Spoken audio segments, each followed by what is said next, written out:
Hi folks, Doc here. We're back again, looking at part 2 of Fugazi's hood modification. We left off last time with the basic make your mower hood open like a car hood modification for the Murray wide bodies and the Murray Selects and anything related to those. And what we're going to do this time is a little bit more involved. So you could stop at the other modification, leave it there, call it good, all is well. I'm going to take it a step further. I'm going to show you what I've got in mind.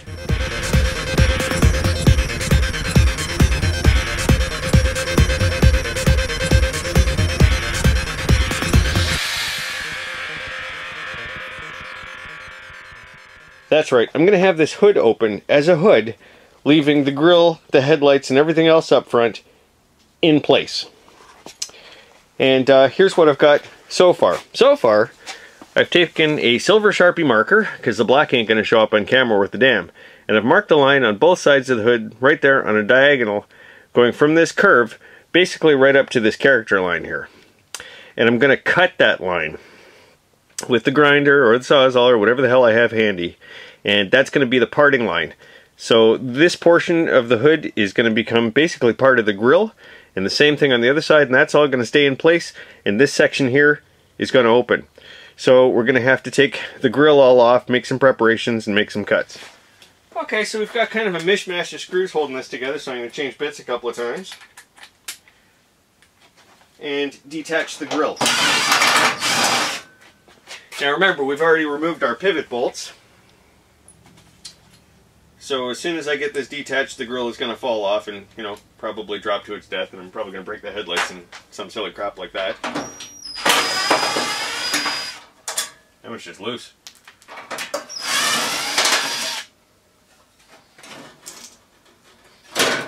And face off.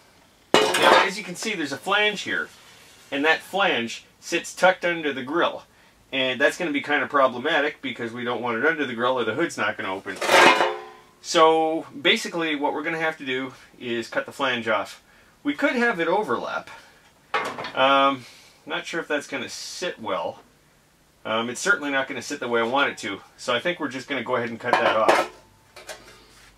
So we're going to cut those two lines and we're going to cut this flange off. And ultimately we're going to have to take some strip metal and create a flange and attach it to the inside lip of this thing so that the front edge of the hood can sit on it. So it's kind of a reversal of what we have already.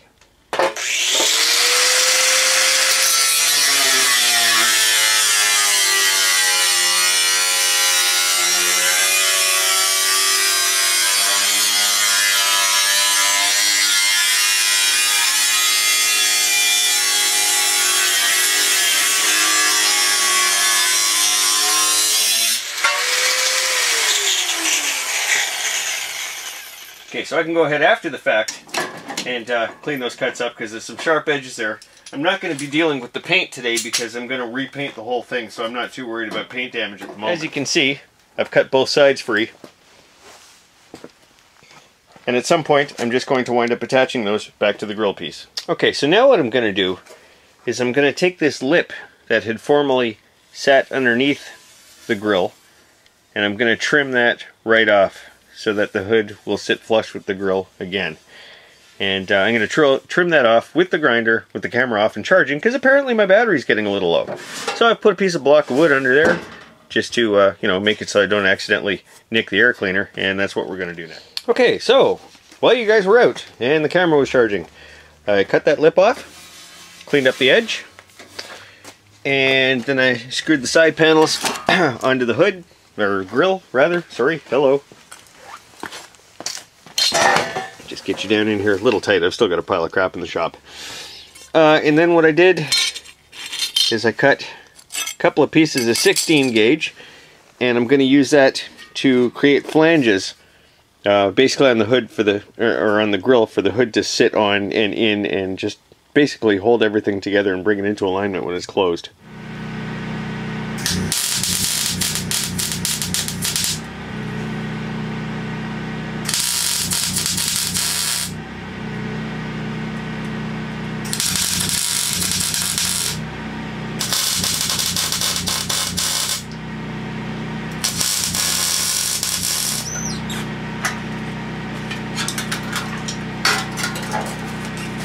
Okay, so that's the basics of it. You shut the generator down, mount this up, see how things fit, and play with it from there.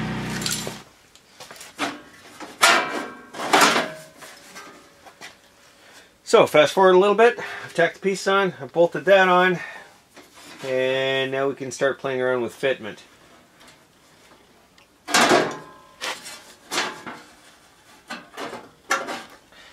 So the point of these side pieces is to get the hood to sit in alignment there, as opposed to flopping around all over the place.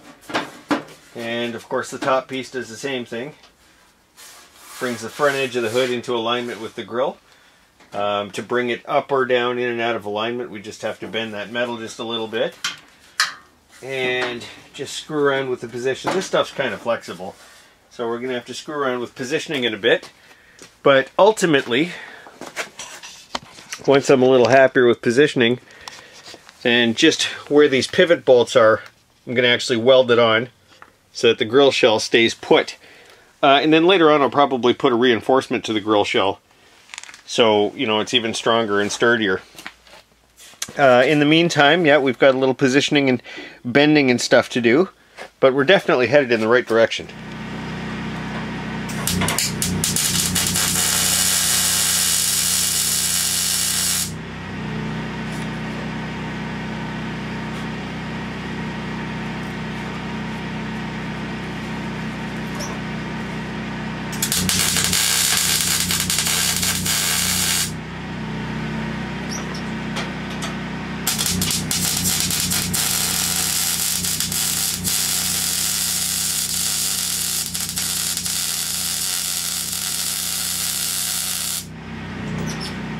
Okay, so after some zapping, beating, tweaking, rearranging, here's where we're at. I have to play with the seams a little bit more. There's going to be a bit of a gap, and I want there to be a bit of a gap so it doesn't bind and do stupid crap. As you can see, I've just got to reshape these panels a little bit. It's trying to spread a little bit there, and that's just because of the shape of the panels. And then I cut it apart, and, you know, then it's going to, you know, do what it wants to do, as opposed to doing what I ask it to do. So I've just got to bring things into alignment a little bit more, do a little bit more bending and tweaking. But for the most part, you know, the hood's sitting down where I want it to sit. The edge is okay. Opens and closes nicely. So as you can see, those strips there that I laid, and what they do is when you close the hood, they basically just guide it into place instead of having it flapping in and out and doing, you know, whatever the hell it wants. So yeah, same thing on this side. Just got to do a little tweaking and alignment. Probably going to put a little handle here or something. And then that plate there, of course, is what the front lip of the hood rests on. As you can see, I've put a couple of screws into the air box just to stabilize things for now.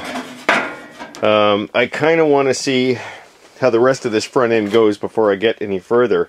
I was thinking about some support struts that can run from the corners of the grille just all the way back to the cowl on both sides, and that would, you know, hold things in alignment better and give it some rigidity. But I kind of want to see what goes on with the front end and the engine bay before I put those rods in, because they might get in the way of something else. Okay, so I picked up these catches. This particular package calls them Lockable draw catches. I've also seen them referred to as chest latches and chest catches. But you kind of get the basic idea here, is they... It's hard to do this left-handed. Anyways, they go over center and pull the tab in. These aren't the exact ones I wanted for the project, but they're going to have to do. They're all I can find. The Home Depot was sold out of the exact ones I wanted. So all they do for now. I'll change them out later if I get the inclination. And I'm just going to attach these like so. And they actually give you the option of putting in a padlock or something if you're so inclined. I don't think I'm that concerned about security. But I'm going to go ahead and, you know, do some measuring and some marking and drill some holes and get them installed. Okay, I've got the Fugazi rolled out of the shop here, so you can get a better look at how things actually look. You know, taking a side shot in the shop when I've only got a couple of feet to spare on either side is a little bit difficult. So I'll just give you a little walk around. And I'm still going to do a little bit of tweaking and tuning as far as the hood fitment goes. But for the most part, it's sitting pretty much where I want it to sit. Needs a little bit more work on the right hand side than it does on the left. But there it is. Oh, look at that. Commando sitting on a stump.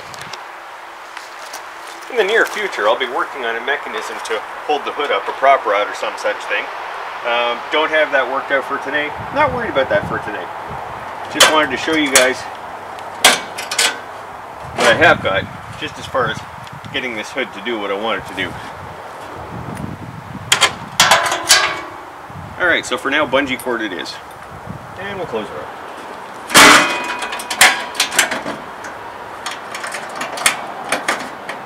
Boom. Done. One thing I'm going to point out, because I know somebody, at least one somebody, is going to ask. And they're going to ask why I made that cut right there instead of just separating the grill from the hood and allowing the whole thing to lift. Now, I'm just going to back out a little bit and give you an overall shot here. And I want you to look at it, and I want you to understand that with the hinges up high on the hood here, and there's nothing we can do about it, that's where the hinges have to go. With the hinges up high on the hood there, if this whole piece were to try and lift up, the bottom edge would actually roll a little bit forward as you're lifting. And that would immediately hit the grill and the hood would not open. So that's why I made my cuts where I did, and that's why I made those lower hood sections stay permanently attached to the grill. Alright, so there you have part 2 of Fugazi's hood modification, getting it to work like an automotive hood. Got the grill stationary so that it doesn't move when you open and close the hood. Something I wanted. I don't like the grill going up and down. I don't want to have to mess around with, you know, having to provide extra clearance for things. All good. Anyways, thanks for tuning into Sprocket's Garage on YouTube, and until next time, take care of yourself.